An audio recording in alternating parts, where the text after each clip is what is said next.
Some history is presented in such a bright, positive spotlight that it often overshadows when things are mismanaged, or when things have fallen through the cracks. And sometimes history is something that is not talked about often. Reports are swept under the rug, so to speak. This is an era of lost childhoods, lost and torn families, all lost to history untold. The Orphan Trains was a program developed in the mid-1800s to try to help with a horrid situation. Even some of the most educated with U.S. history was unaware of the Orphan Train era. And yet I'm a history major, have 2 degrees in history, and in all my history courses I never heard about the Orphan Trains. So I don't know what that says. Is that because it's an embarrassing element of American history or something that's inconsequential? I think perhaps it's the former rather than the latter. This is important U.S. history that I didn't know about until a year ago. I started researching, and much to my surprise, I wasn't the only one who didn't know this large piece of U.S. history had existed. Do you know? I don't think I do. Do you know what history that was that lasted 75 years? I have no idea.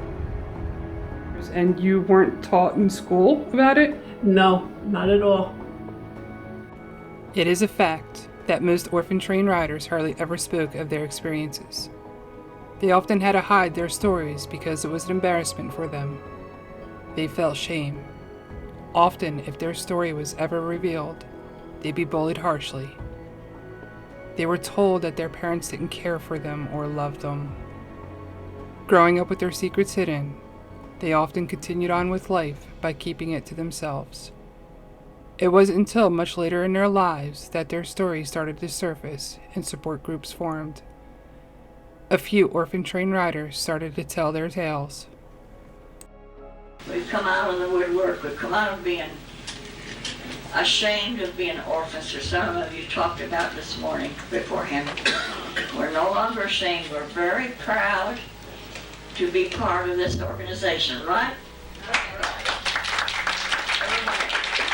And any of you that have people who are still ashamed to be an orphan, get them with us, because we'll indoctrinate them into us. Orphaned or abandoned children was a huge issue in the U.S. Since the 1700s, thousands of children were homeless, trying to make their way through life. The orphan train movement had good intentions, and for 87% of the reported cases, it was good. But what about the 13%, the number that is often not talked about? If reporting indicates 250,000 children were placed across the nation, the 13% accounts for over 30,000 children. That was only the reported number. Other accounts indicate this figure is easily doubled. 13% of 500,000 children is over 60,000. Of the remaining 13%, 8% of the children were returned to New York, and the remaining 5% are children that have sadly passed away. Hundreds of thousands of children had no homes to call their own. From 1854 to 1929, the Orphan Train placed out abandoned and orphaned children from New York City to the American countrysides. The United States was frantic about trying to place these children into homes. The Children's Aid Society was born as a social welfare program that places homeless children into homes. It was founded by Charles Loring Brace. He had seen the overcrowded orphanages and children living in the streets of New York.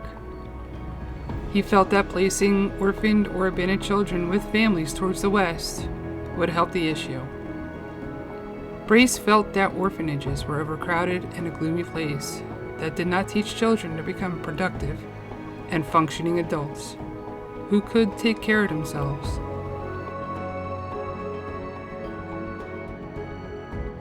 Brace believed that a strong family life could help these neglected children. He also knew that the American pioneers who were settling the West could use the help. He felt that placing these children with families would be mutually beneficial. He thought the farmers in the West would welcome the children, and most did. Take them in and treat them as their own. Therefore, he arranged to send an orphaned and abandoned children to the pioneer families. Orphan Trains would place children into homes that would accept them. It was the beginnings of the current United States foster and adoption care system. Being in an orphanage wasn't easy to begin with for a child. My grandmother was in an orphanage, which was also indicated on a 1930 census record. Seems she barely missed the orphan train era. She wasn't technically an orphan though. She was labeled homeless with no parent to take care of her and her 4 other siblings. It's unclear exactly what happened, but what I do know is that my great-grandmother had passed away at just 35 years old, and my great-grandfather was unable to care for his 5 children during the Great Depression. My grandmother told me a few horror stories with living in an orphanage, but she kept most to herself. But the ones she told me is forever ingrained into my thoughts are what happened to my great-aunt Jenny. She was the youngest of 5, and most likely horrified by her new living situation. She was traumatized, and one night she had accidentally wet the bed. As punishment, the caretakers made her sleep on the bed springs. Not long after, she had caught pneumonia, suspected from her new sleeping conditions. She passed away a short time after.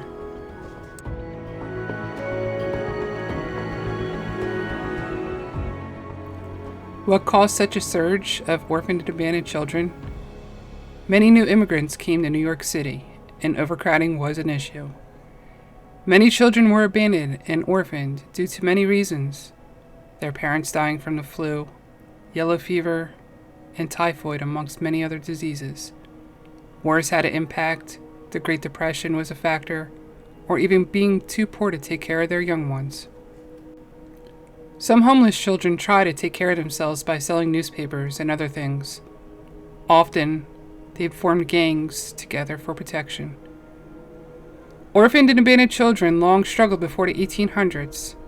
Almshouses in the 1700s had basically turned children into indentured servants. Corrupt, they often bonded out children to make money with hard labor and absolutely no freedom. Signed indentured servants contracts were in place. 3 organizations helped run the orphan trains. They were the New York Foundling Hospital, Children's Village, and a newly founded Children's Aid Society. The goal was to move orphaned or abandoned children from overcrowded cities to the Midwest farming communities. Advertisements in newspapers were published before the orphan train's arrival. When the trains arrived at the train stations, children would line up to be picked out. All cleaned and dressed up, they aligned the platforms so they could be viewed. Often, they would be fed hefty meals at the orphanages before they made their way on the orphan trains. Imagine being a child on these trains going from train station to train station. Getting out, going on a platform, basically putting on a show for a bunch of strangers who are there to look at you. A lot of adults would examine teeth by shoving their fingers in the kid's mouth. Some kids actually put on a performance. They went through a lot. Many orphan train riders tell other success stories, but there were bad ones too. Contracts were often signed between a New York Foundling Hospital and a family taking the child in. The child would be indentured. Children had caseworkers, but there were a few caseworkers that would turn a blind eye. Abandoned and orphaned children had a stigma that no matter what truths they told to their caseworker, they were quote-unquote lying. Nettie and Nellie Crook were abused by their adopters when they were just 6 years old. Beaten with bullwhips and forced to eat fish bones, they were finally removed from the home and placed into a caring home. Another story of an orphan train rider by the name of Marguerite Thompson says that she wasn't allowed to use the bathroom indoors. She had to go outside. She also said that her foster mother hated her New York accent, and she was slapped often to try to make her change her accent to theirs. Her new siblings always had milk to drink, while Marguerite wasn't allowed to have any. One of her tasks was to milk the cows. On a frigid, icy morning, she had finished milking the cow and started walking towards the porch. Carrying a bucket that had a lid on it, she had slipped and fell, but she was able to save half the bucket of milk. Her foster mother demanded to know why the bucket was only halfway full. Marguerite told her, but she wasn't believed. Her foster mother would then beat her with a rawhide whip, relentless, whipping no matter where she hit. When a caseworker would visit, Marguerite was forced to lie and tell her that she was fine. Siblings were often separated. Lee Nailing was an orphan train rider. He spent many days on an orphan train, traveling from one station to the next. Lee stated that at each station, they would need to get off the train and line up. He was with his two brothers, Leo and Gerald. When they weren't picked at one station and needed to travel to the next, he felt lucky to still be with his brothers, stationed at the station at first. But with them not being picked with the family, their fear grew.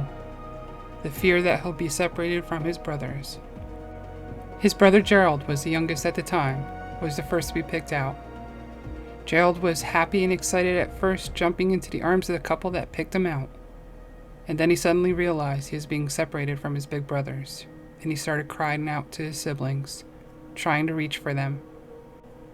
Lee wanted to grab his brother Gerald, but was fearful of leaving his other brother, and clenched his brother Leo, which he was standing next to at the time. Both Lee and his brother Leo was finally picked out by an older couple, but a few days later, after they began to settle in their new home, a caseworker showed up to the house to take Leo to another home. Farm life wasn't treating Lee well. He was making mistakes that cost the life of small farm livestock. A couple drove Lee to another farm. Lee was kindly introduced to the nice couple. Saddened and angry, Lee was planning to run away. At the dinner table that night, grace was being said. The woman thanked God, quote unquote, for the privilege of raising a son. Lee understood what that meant, and it changed his heart for the better, as he was wanted. According to the daughter of the youngest brother, Gerald, all three brothers were able to reunite when they were in their 60s. Lee went on and became an avid presenter of the Orphan Train movement. The story of his journey can be read in the book Orphan Train Rider, One Boy's True Story by Andrea Warren. Sadly, Lee passed away in 2001. The orphan train era started to wind down. A decreased need for farm leader was greatly reduced by the late 1920s. With the mounting complaints and new restrictive laws put in place, by 1929, the orphan train era had officially come to an end.